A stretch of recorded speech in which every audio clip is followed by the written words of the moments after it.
Tem circulado na internet uma entrevista do Pontual, jornalista do Globo News, falando sobre o tratamento dele para depressão e o teste farmacogenético que ele fez, e que depois desse teste ele disse que sua depressão melhorou muito. E foi bem bonito, inclusive, o relato dele, porque ele falava sobre o tempo que ele faz tratamento para depressão, o uso de vários remédios sem melhora, e como o teste farmacogenético mudou a forma como ele estava sendo conduzido pela depressão. Eu sofro de depressão desde quase 40 anos que eu me trato.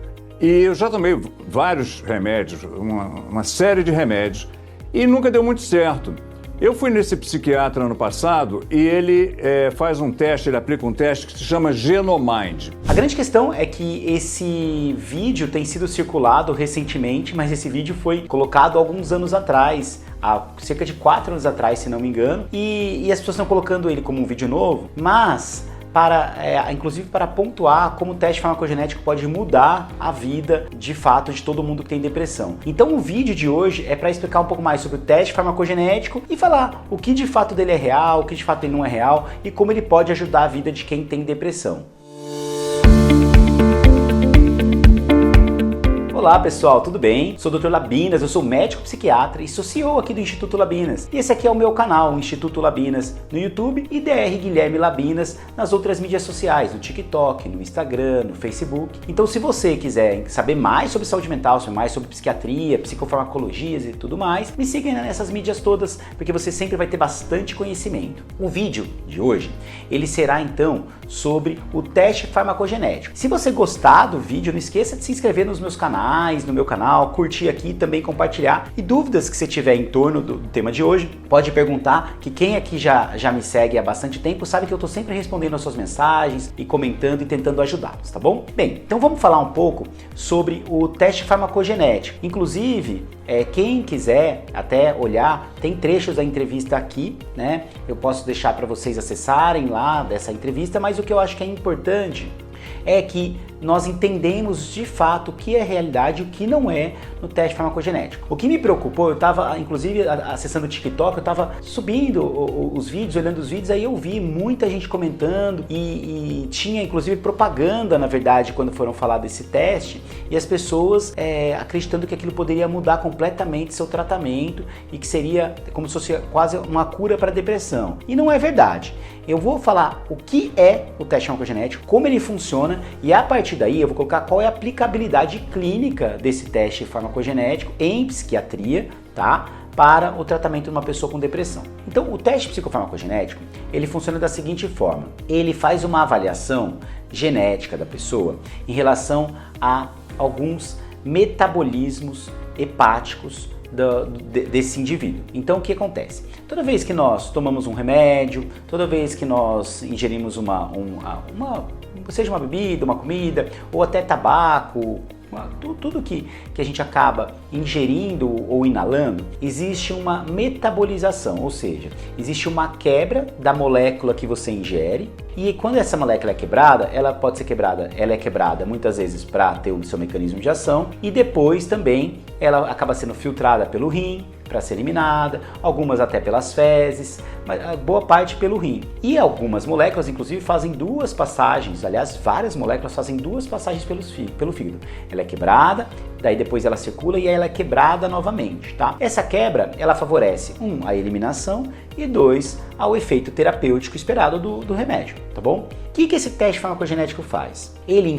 Nós sabemos quais remédios têm um metabolismo pelo fígado, e dentro desse metabolismo do fígado você tem várias enzimas, ou seja, várias proteínas que ajudam a quebrar esses remédios. Eu vou dar alguns exemplos aqui. A gente tem uma enzima que é um grupo de enzimas chamada citocromo, P450. Então ele é um grupo de enzimas e que tem várias subunidades, e essas subunidades elas vão quebrando cada remédio, cada alimento. Então tem dentro desses citocromos, a gente tem, por exemplo, um grupo chamado 2D6, a gente tem 1A2, a gente tem 3A4, 2C9, 2C19, temos vários desses grupos, tá bom? E depende, cada um deles, ou vários deles quebram uma molécula específica. Então se você toma, por exemplo, uma fluoxetina, você tem uma quebra da fluoxetina pelo 2D6. Se você toma um antipsicótico, os antipsicóticos de modo geral, eles também são quebrados pelo 2D6, por exemplo, tá? Então, o que acontece? Nós sabemos quais moléculas, onde o estalopor é quebrado, onde o citalopor é quebrado, onde a sertralina é quebrada, então isso já é sabido. Se você tem uma metabolização normal, então se a enzima 2D6, ela quebra um antipsicótico, por exemplo, normalmente, então ela pega, por exemplo, uma risperidona, uma olanzapina e ela faz a quebra adequada desse antipsicótico na velocidade normal, ela funciona normalmente no corpo. Então, ela é metabolizada, ela é filtrada dentro do tempo certo. Só que, vamos pensar, se essa enzima, ela funciona muito rápido, muito acelerado. Então, você toma um remédio, ela começa a trabalhar muito rapidamente e aí ela é quebrada mais rápido que o normal. Normalmente isso faz o quê? Faz com que o remédio fique pouco tempo no corpo, gerando pouco efeito terapêutico. Agora vamos pensar o oposto. Se essa enzima, ela ao invés de ficar muito rápida, ela fica extremamente lenta, ela funciona muito lentamente ou quase não funciona. Então você toma um remédio que é para ser tomado, por exemplo, uma vez por dia, aí você toma esse remédio, aí ele é para ser quebrado, metade dele está no nosso corpo em 24 horas. Então ele é para ser quebrado, só que é tão lento que após 24 horas, ao invés de você ter metade do efeito dele no corpo, né, metade da substância no corpo, você tem 90%. E aí por quê? Porque ele demorou muito para quebrar.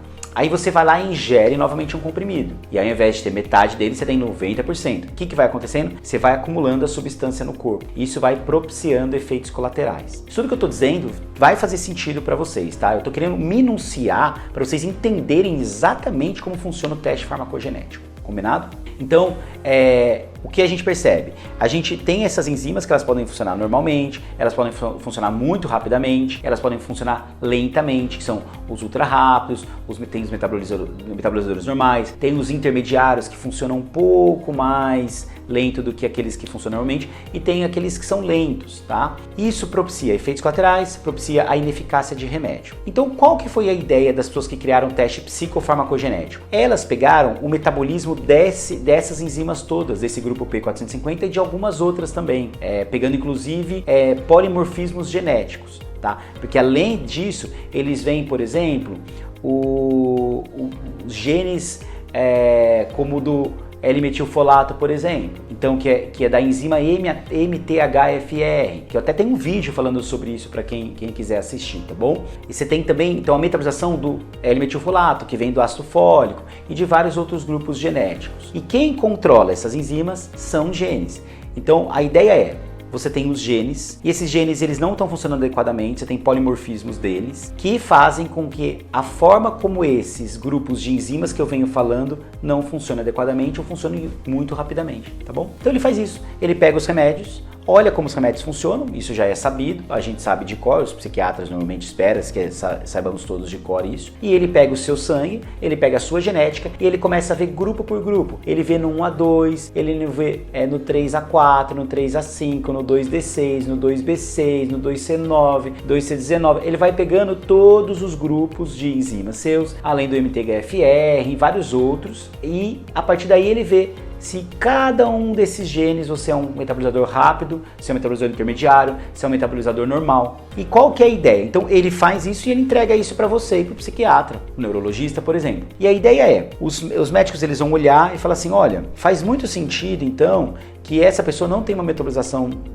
por não metabolizar bem o 2C19, então ele não vai ter uma metabolização muito boa do estalopram, então por isso que ele está tendo efeito colateral com o estalopram. Então a ideia é que o teste ajude muito aquelas pessoas que tomaram vários remédios e normalmente tem vários efeitos colaterais, tentou tomar muito medicamento e teve efeitos colaterais, ou então fez uso de vários remédios e não tem eficácia, porque provavelmente você identifica dentro desse grupo de enzimas várias enzimas que têm uma metabolização diferente, e aí é claro que vai tomando remédio e como a metabolização ela está errada, não está funcionando adequadamente, a pessoa não vai ter resposta. Então, é para isso que é feito o exame.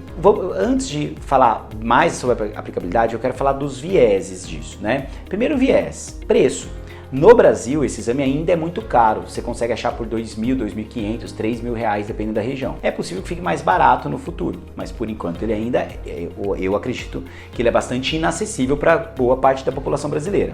Além disso, o remédio ele não funciona somente pela metabolização. Existe interação medicamentosa, por exemplo, existe a filtração que tem, existe, por exemplo, doenças crônicas que podem atrapalhar o funcionamento ou não. Então você tem N outras formas, em outras coisas, em outras situações que atrapalham o funcionamento de um remédio. Então, se você usar o teste farmacogenético apenas com um mecanismo de leitura, um checklist se está funcionando ou não e tentar alguma coisa baseada no que está escrito lá, você está fazendo algo muito enviesado, porque você está deixando de considerar N outros aspectos que fazem com que o remédio seja ou não eficaz. Esse é um grande viés, porque tem sido usado e tem sido difundido como o salvador da pátria, como um teste que vai falar para você que o melhor remédio que você deve tomar é a fluoxetina, é a sertralina, é a risperidona, e ele não é assim. Ele é mais um instrumento para entender os efeitos colaterais e os efeitos e a ineficácia do tratamento com alguns remédios, tá bom? Então eu quero que vocês saiam daqui hoje com essa mensagem.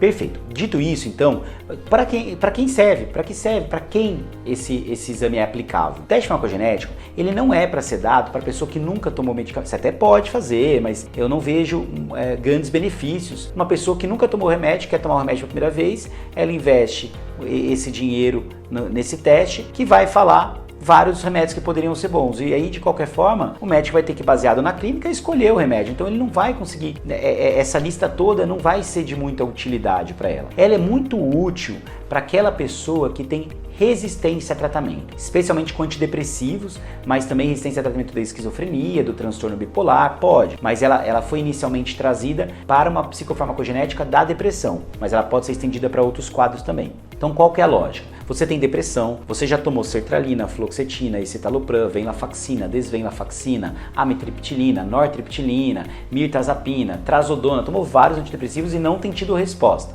E aí, para você vai fazer sentido, ou então até você tomou vários remédios com muitos efeitos colaterais. Então é para pessoas que têm ineficácia por conta da resistência ao tratamento ou até muitos efeitos colaterais. Porque aí o exame ele vai mostrar, falar, olha, faz sentido essa pessoa ter resistência ao tratamento? Por quê? Porque a enzima 2D6, que é a que eu mais estou usando aqui para vocês hoje, né? A enzima 2D6 dela é uma metabolizadora muito lenta. Então o remédio, além de não fazer um efeito adequado, ele causa muito efeito colateral. E aí a pessoa não consegue manter o tratamento. E aí todos os grupos de enzimas que têm uma metabolização principal pela 2D6 acabam sendo ineficazes. Então é importante o teste para isso, porque aí você filtra e dentro disso você fala, olha, eu preciso escolher quais são os remédios que não têm metabolização pela 2D6 e aí te ajuda muito nisso, tá? Então essa é uma aplicabilidade excelente. A segunda, então, é também, isso é pela ineficácia, né? E também pelos efeitos colaterais. Então, essa é a primeira e a segunda, na verdade. Por quê? Porque a pessoa tem muito efeito colateral com o remédio, ela consegue ver por que está tendo efeitos colaterais, ou então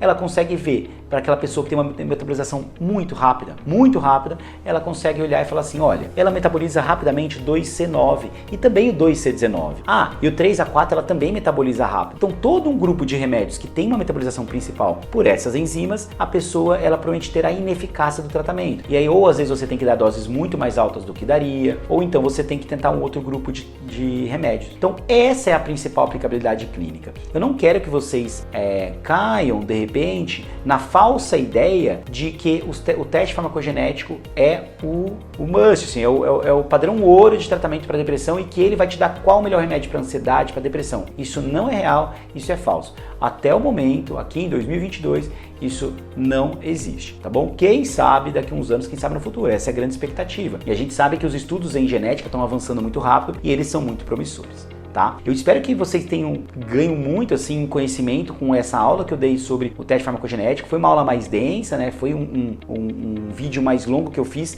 para que vocês consigam ter uma compreensão bem bacana sobre como ele funciona. E qualquer dúvida podem comentar aqui. E não esqueçam de curtir, compartilhar e também me seguir nas mídias sociais, no Instagram, Dr. Guilherme Labinas, no YouTube, Instituto Labinas, no TikTok, no Facebook também, tá bom, pessoal? Um grande abraço e toda segunda e quinta-feira, 8 horas da noite, tem vídeo novo no canal, tá bom?